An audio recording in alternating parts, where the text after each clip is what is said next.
Hi and welcome or welcome back to my channel. My name is Nyambura and this is 100 on Books. Today I'm going to be starting something new, something fresh, if you will. It's called Maktaba Manenos because I am one of those Kenyans, but especially one of those Nairobians who mixes Kiswahili and English. And for those of you who don't speak Kiswahili, Maktaba means library and Manenos is like things, vibes. Maneno literally means neno is word. Listen, I could go on forever, but it's like a library vibe check, a library check-in, so to speak. This is inspired by Real Books. I'll put a link to her channel and especially her playlist where she talks about what she's checked out recently from the library, and also Diboki from Oki Doki Boki, who usually not usually who also every so often shares what she's checked in. If you see me looking to the side, it's because I have my notes there. um so yeah, and part of the reason I'm calling this Maktaba Manenos is that just this week on July the 7th, it was World Kiswahili Language Day, the very first World Kiswahili Language Day. It was a day that was proclaimed by UNESCO last year.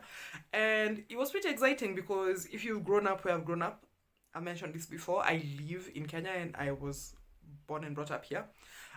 Kiswahili is one of our national languages. It's spoken across the region, across Eastern Africa, and is an official language of the African Union, which is the continent-wide grouping of nations and so on. So it's a pretty significant language, and one of my goals every year is to read more books in Kiswahili. We are now in July. I don't think I finished a book in Kiswahili. Much to be said about that, but yeah, so that's the idea behind Maktaba Manenos. And if you have watched any of Ray's videos or Diboki's videos, the way it works is that they'll be like, okay, these are the books I've borrowed, and maybe like a brief synopsis, and that's pretty much what I'm going to be doing. I'm going to talk a little bit more about the format later on in this video, but yeah, that's the inspiration for this series, so to speak. I'll no, I'm about to say I'm going to say later on in this video.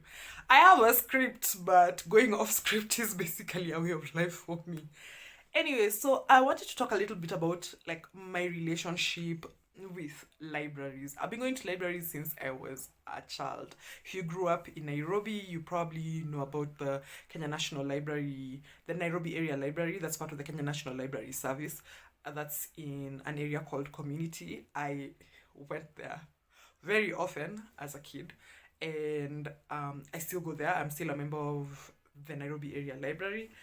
Although one of the things I try to do when I travel across the country is also like go to libraries in those different areas. So, you know, like in Nyeri or in Embu, in Kisumu, in Mombasa, and so on.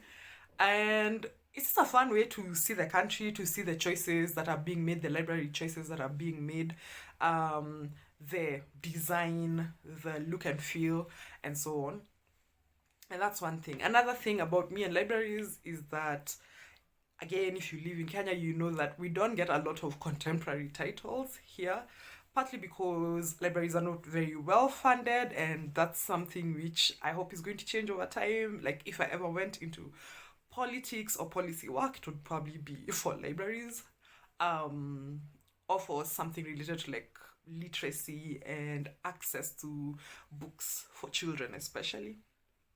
But anyway, yeah, so when the panorama, the pandemic, the panini, if you will, began, there were a few people, there was a point when there were lots of resources floating around the internet. I felt like the way we approached the pandemic in the early days was, you know, we're going to get through this in a few months, and here are things to help us, you know, plow our way through it. And one of those things was books. So I don't quite remember who it was, but I found myself in a Discord where people were sharing links to libraries that allowed non-US citizens or people who are not resident in the US to join. And that's how I got my first US library card, which led me to Libby, which led me to this current moment. And earlier in the year, or maybe the year before, my friend Dawn is a feature in a lot of my stories, had basically converted me to the world of audiobooks. Before I used to be like, I don't know about that. I don't know. But then he had me listen to The Bluest Eye by Toni Morrison, and I became a believer. Like, first of all, she's such a good reader. So yeah, so I became a believer and started listening to audiobooks. And now, because, as I said, because the parapanda, I mean trumpet in Swahili, because it meant that some libraries opened up membership to people from other parts of the world, I was able to get a US library card and start using Libby. And then over time, just by virtue of being that guy, I have amassed a number of library cards. And that has meant that I'm reading way more recent, releases and so on, because now they're available and I can borrow them. And I'm not ashamed to admit that part of what happens in this part of the world, and I don't want to speak for everyone, but I can speak for a few people I know, is that you either don't read a lot of recent releases, or you spend a lot of money on them, or you go to less than legitimate sources for books. And so, excuse me, is it really a video if I don't talk? Excuse me, during one of these. But yeah, and so it's been really great to be able to read books legitimately. I really value art and the work of artists, and to not be like, oh, I love this book, even though I gave the author 0 shillings, 0 cents. Yeah, so that's been exciting. Right, how am I going to be doing this? The idea is to talk about the books in this order. First, the books that have weights on them, because essentially those are the most urgent. And seeing as I generally have 21-day loans on the books, I'll try and put out a video every 3 weeks. Just as an aside, I've been contemplating maybe putting out a video twice a week. So one where I do like a weekly roundup, a check-in and so on, because otherwise they get really long. But also a second one in which I could maybe talk about a prize, or do a tag, or do this, a library check-in and so on. So anyway, we'll see. And so every 3 weeks, I'll start with the books that have weights on them, because those have like a sense of urgency. Then I'll tackle the ebooks, then the audiobooks. The library cards I have access to also mean that I could check out films or other resources, but I generally only use them for ebooks and audiobooks. I know I'm not really using them to like the height of their power, but it is what it is. And I feel like that's the beauty of libraries. There's something for everyone, and you take what you need, you know what I'm saying, and sometimes you discover some new things. So I'll try as much as possible to share the book synopsis, or if I have already finished a book, to link to a video where I'm talking about the book in question, because as I said, I'll try as much as possible to do a weekly roundup. And what else? I'll also talk about books I've DNF'd, or books which I got to a point and I'm just like, whoop, ce n'est si pas, chef, ce n'est si pas. Lastly, and this is something I'm going to be borrowing from Real Books. I'm borrowing a lot of things from Real Books, honestly, because she's amazing. You really should subscribe to her channel. As I said, I'm going to be posting a link downstairs. What's going on today? So another thing I will do is share the cost of each of these books when I talk about the books I've borrowed. If I renew a book into the next week, I just will not mention it as part of the next week's like cost roundup. I'll just mention them at the end and be like, these are books I've renewed or whatever. Not week, but like the next installment. So the thing I'll do is that as much as possible, I'll share how much books have cost, and I'll use only bookshop.org. The reason I'm saying only is because Ray, an expert, an icon, a legend, we stand, uses multiple sources. And hey, my friends, like, if you see what it takes for me to make a video, I don't mean resources or whatever, but sometimes I'm just like, yee, I've written notes, honey, like, as it is, I'm so far behind on subtitling my videos that... Anyway, so the reason I'm using bookshop.org is that I'm trying to move away from Jeff Bezos's website. That's hard because I have an e-reader from that company, which I have linked to my library cards, and that's how I'm able to read the books I borrow on my e-reader. Like, a lot of libraries allow you to connect your... I'm trying not to say the K word, to your Libby, for instance.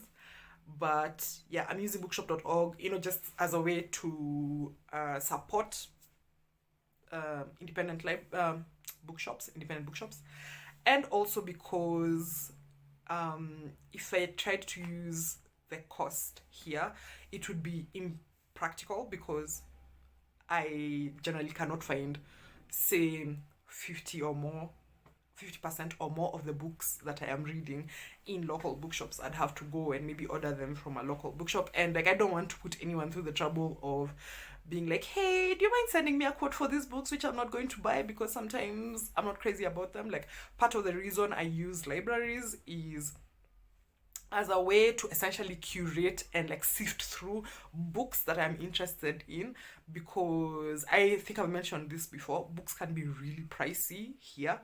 And I mean really pricey, like upwards of 1,000 shillings, upwards of 1,500 shillings, which is like upwards of $10-15. And not always for a new release, even for a backlist title. And so yeah, like, imagine a person like me who's reading sometimes 100+ books in a year. That's a lot of money. That's more than $1,000 a year spent on books. Money I do not have. Shocking, I know. And so yeah, I'll use bookshop.org just as a point of reference, but also just to, like, also create a baseline at all times for where these prices are coming from. And that's it. I am recording this on Sunday the 10th. I'm looking off to see the date. Sunday the 10th of July.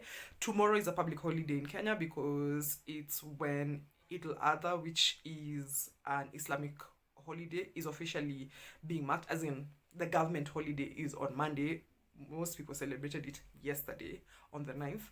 And so what I'm hoping to do is make 2 videos this week. Tomorrow I'll do a library check-in where, I'll use the format, and I imagine that the format is going to change over time, but that's the vision right now. Anyway, again, inspired by Ray, please go down below and tell me, like, your relationship with libraries. Do you use libraries? Are there public libraries where you are? Have you found ways to use public libraries in other places? What's your relationship with libraries? Yeah, let's start with that. I know there's a lot of questions, but let's start with that. Thank you so much for watching. Please like, share, subscribe, comment, and all the good things, and I'll be seeing you soon. Bye.